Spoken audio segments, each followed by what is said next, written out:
Welcome to Ultimate SEO. This module provides an introduction to my SEO philosophy. My name is Leo Wadsworth from leowadsworth.com. I am including this module because I believe it is important for you to understand my overall approach and philosophy related to SEO. Many fine, intelligent people approach SEO differently than I do. I approach SEO from the perspective of someone who would use it as part of an ongoing business that plans to be around for a long time. I am not interested in a quick kill, but rather in developing consistent, quality, dependable, long-term results. I am reasonably risk-averse and encourage people to adopt practices that will give solid results with a minimum of risk. Keep your eyes on the goal. It is quite easy to lose sight of the real goal of SEO and to get caught up in the fun of just trying to get websites ranked ever higher. The real goal of SEO is not to achieve a certain ranking or position in the search results.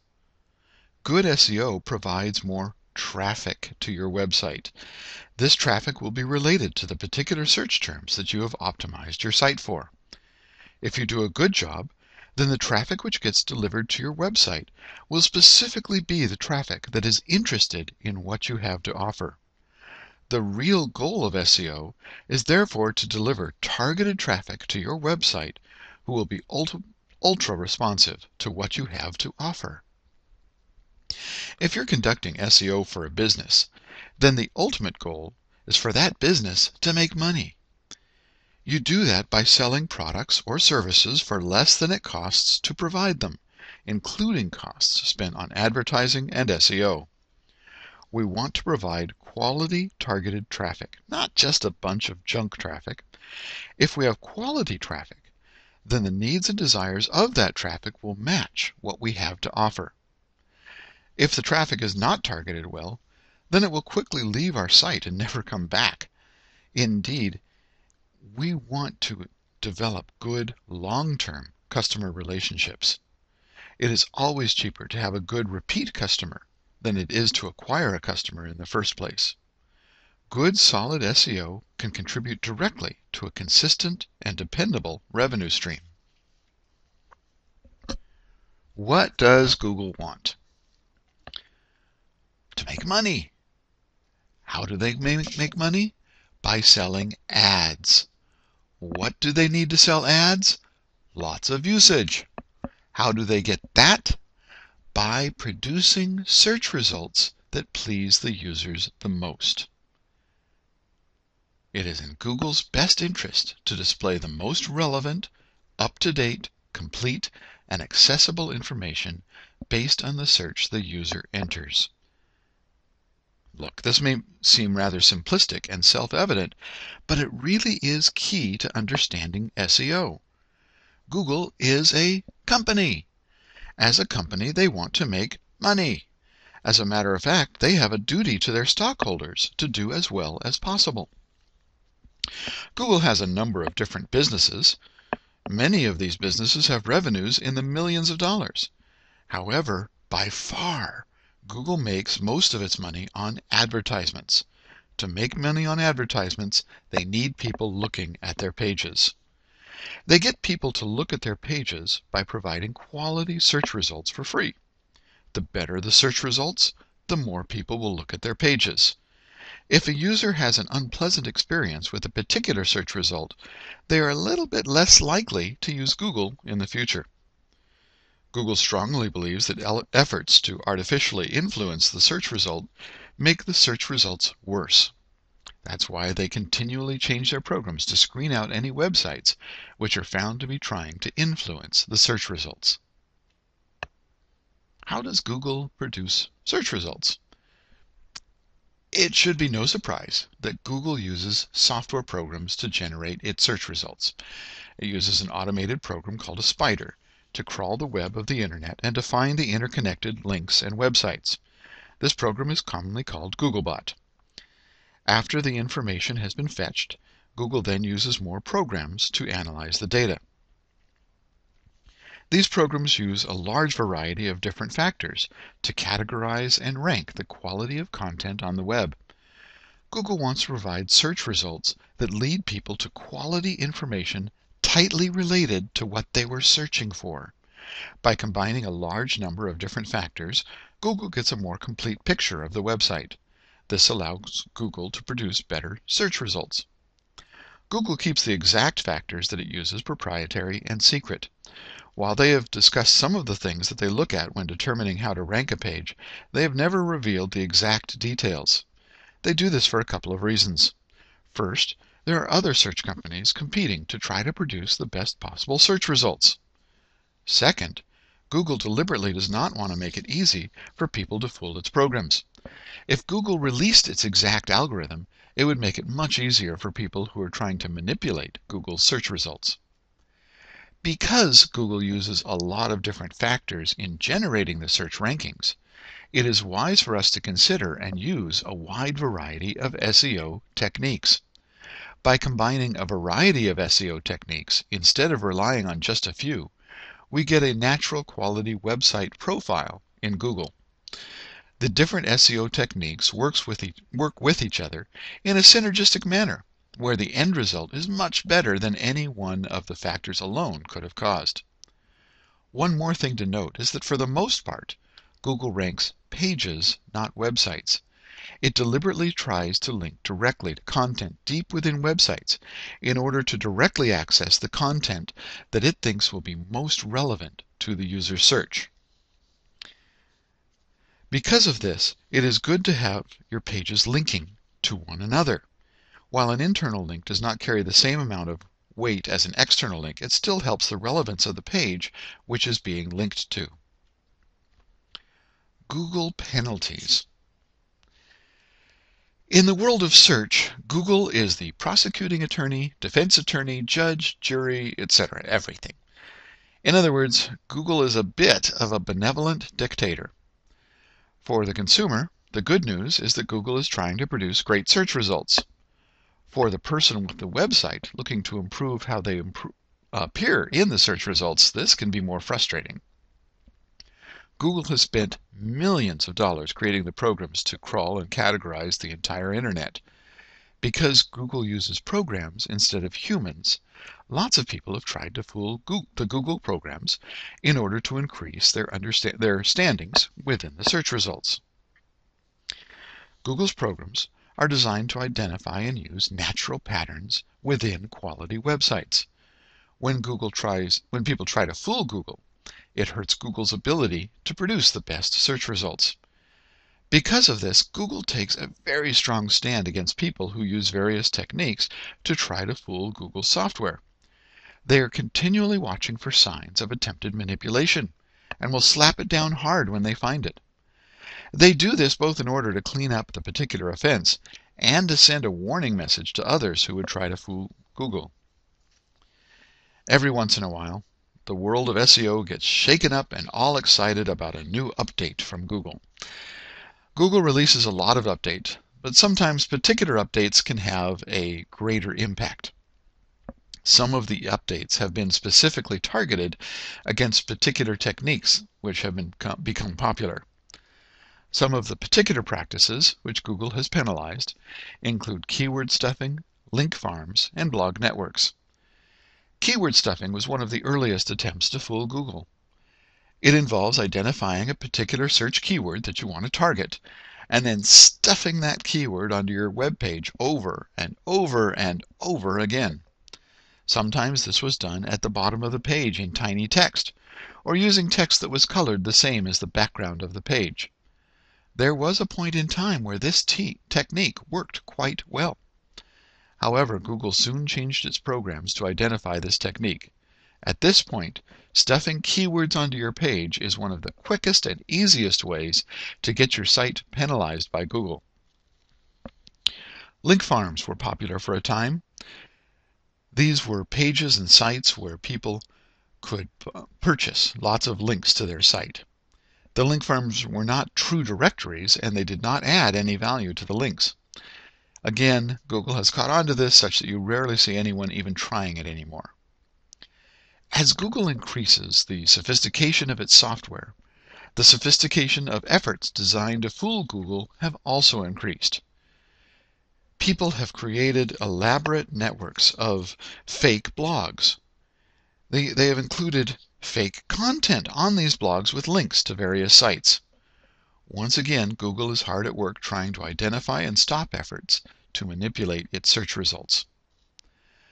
The important, wise thing to do is to produce your site in a manner which is most likely to work just fine with Google updates. Create your site for humans. Write for humans. Make your site easy to use and provide great information. Create content which is so compelling that people will want to link to it and share it with other people.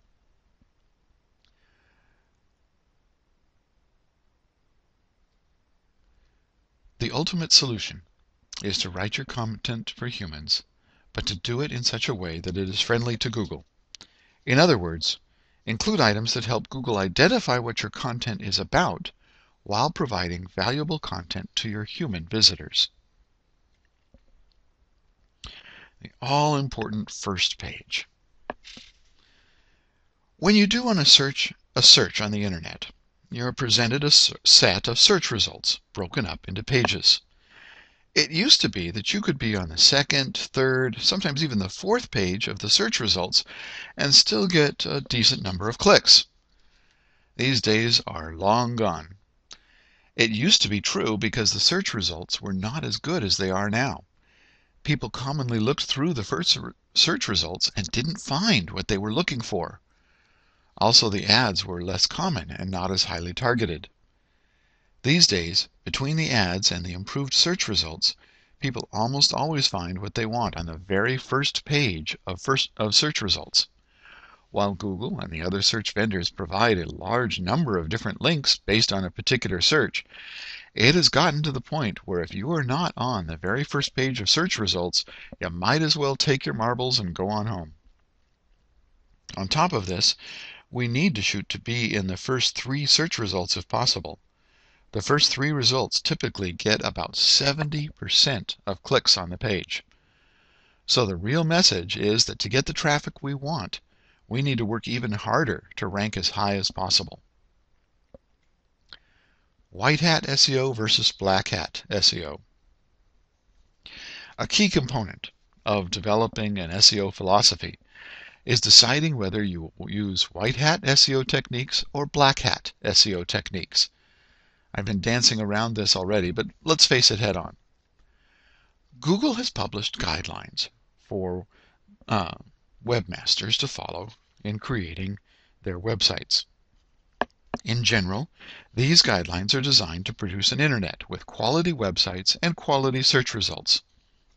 The main difference between white hat and black hat SEO techniques is whether you're trying to work with Google or if you were trying to fool Google. People who are using white hat techniques would be those who are producing Google-friendly sites and are trying to work within the guidelines from Google. People who are using black hat techniques would be those who are using artificial manipulation to gain rankings in the search results. Some people might add gray hat techniques to the list for people who are skirting the edge between white hat and black hat SEO. I would suggest ultimately that gray hat techniques can be broken down into either black hat or white hat SEO. White hat SEO does not mean that you are not considering the search engine rankings or doing your best to improve your standings. It merely means that you are using search engine friendly techniques instead of artificial manipulation. White hat SEO will emphasize writing natural content. Natural content is content designed to be read by people, not machines. It is content that provides useful information in a well-organized fashion. While it is aware that search engines are looking for the purpose, while it is aware of what search engines are looking for, the purpose of this content is to inform people, not to fool search engines. White hat SEO will emphasize natural links to your site. The most natural links come from users of your site who find valuable content and who want to share it with others. It is the internet equivalent to word-of-mouth advertising. White Hat SEO may include items that produce external links to your site. However, these links will be implemented in such a way that their purpose is not just to boost your rankings. Instead, they will be implemented in such a way as to provide legitimate value to the sites which host the external links.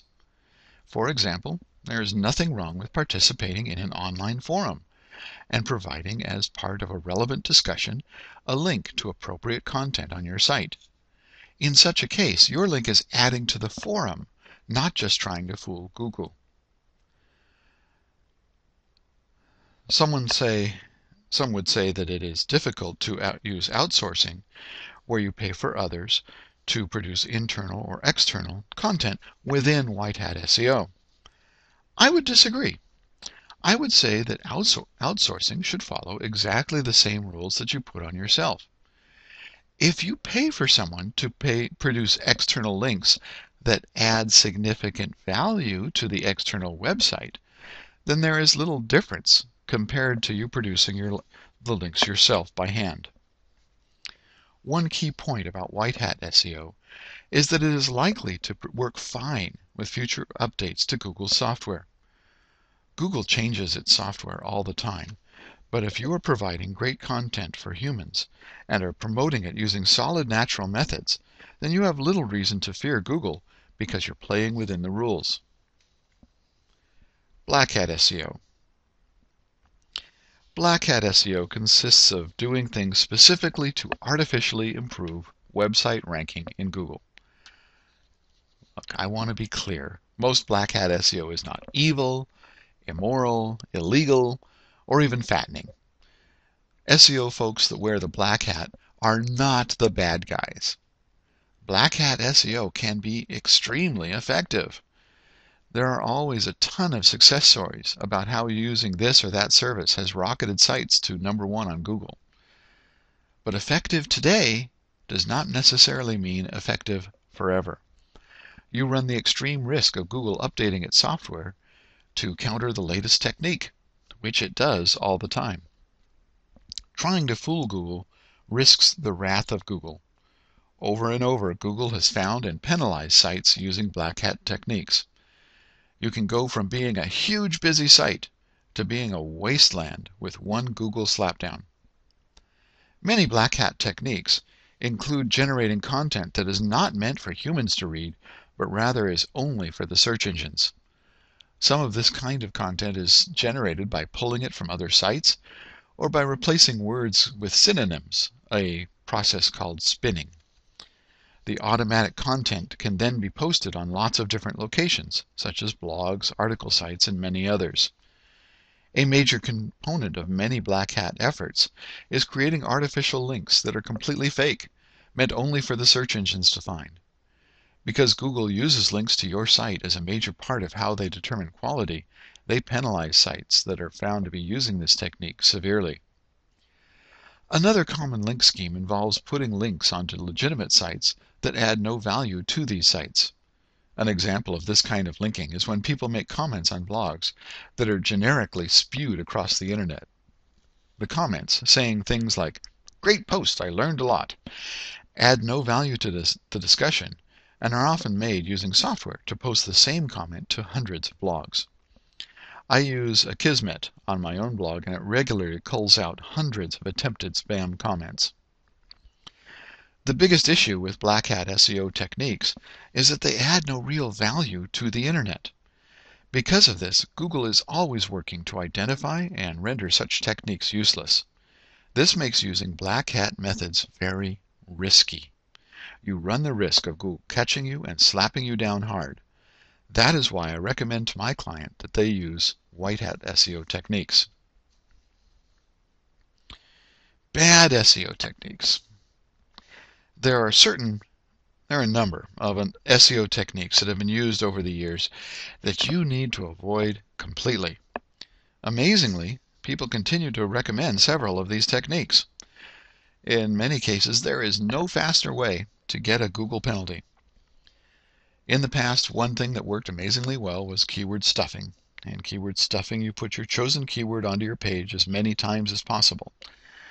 The concept behind keyword stuffing was recognition that Google's program would see repetitions of the keyword as a prime factor in determining how relevant that page was to the keyword.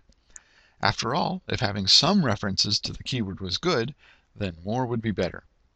Keywords were stuffed into many different places. They were placed on the page itself, either within the content or often at the bottom of the page. Many times the keywords stuffed under the page were displayed on the page using an extremely small font or in a color which caused the text to be the same color as the background, rendering it invisible. Another place keywords were stuffed were in the HTML meta tag, which is specifically devoted to keyword. We'll talk more about this tag later on, but in general this tag has been rendered useless by people overusing it to gain Google ranking. The next thing that came up were sites that masqueraded as directories that were actually places that allowed people to buy links on their site to raise their ranking. Cloaking. Cloaking has been popular for some time. In cloaking, one page is shown to the search engines while another page is shown to the humans who come to the same site. That way you could easily show Google a page that is highly optimized for a keyword and show humans a page that is more appropriate for them. Google hates this because they want to see the real content so that their program can judge the actual relevance and quality of the page. Link swapping became very popular for a period. Link swapping is the link equivalent to you scratch my back and I'll scratch yours. In other words, if you put a link on your site to me, I will put on a link on my site to you. This is reasonably easy for Google to detect, and so they penalize sites which have done this excessively. Certainly there are natural occurrences for sites on the same topic to have links to each other. Google detects a problem when sites that are completely unrelated have links to each other, especially if they all end up pointing to your site. Next on the list of SEO dumb ideas is using various automated tools, especially if you don't know how they really work. Many of these tools just blast out comments or links in ways that will just get you in trouble with Google. Let the user beware. When paid link directories went obsolete, the next attempt was called link farms. A link farm consists of a bunch of sites where every site links to every other site. For a time, this raised the page rank of every site in the network. The farm was then able to sell links to other sites as well. The Google updates have effectively shut this method down. In 2012, Google has taken major steps toward shutting down blog farms. These are sets of blogs which are established only to provide link juice to the sites which have paid them money. Google shut down the effectiveness of a number of particularly visible and popular blog farms. Sites that had been using these farms got penalized heavily as well. Indeed, there's a bit of a catch-22 for black hat SEO firms. They develop new techniques which are really useful in the short term. Some of these techniques have been outstandingly useful. They then advertise for customers and they have a lot of success ranking sites in the Google search results. But they never know when Google themselves becomes one of their customers and is then able to use the links to a fake site owned by Google as a way to catch and shut down the black hat activities. The bottom line is that if you want solid SEO results over the long term, you need to be extremely careful when people promise fast, high rankings with no work. Today's miracle is tomorrow's penalty. In it for the long haul. When determining what your own personal SEO philosophy will be, you need to make some basic decisions about the kind of business that you are in. One question you have to ask yourself is, how long are you planning on being in business? If you are planning on being in business for a long time, you need to be more careful about the amount of risk associated with your SEO philosophy. If you're just playing for a quick kill and not really looking to establish a long-term business, then you can afford a much higher risk profile. For a long-term business, SEO is a great component in helping you gain new customers and for helping your current customers find your site easily and quickly. However, realistically, over the long term, a customer needs to develop deep customer relationships. Repeat customers and visitors will be more involved in your website and your offerings. They will buy more expensive products. Ultimately, they will help you with a consistent revenue stream which does not depend solely on Google.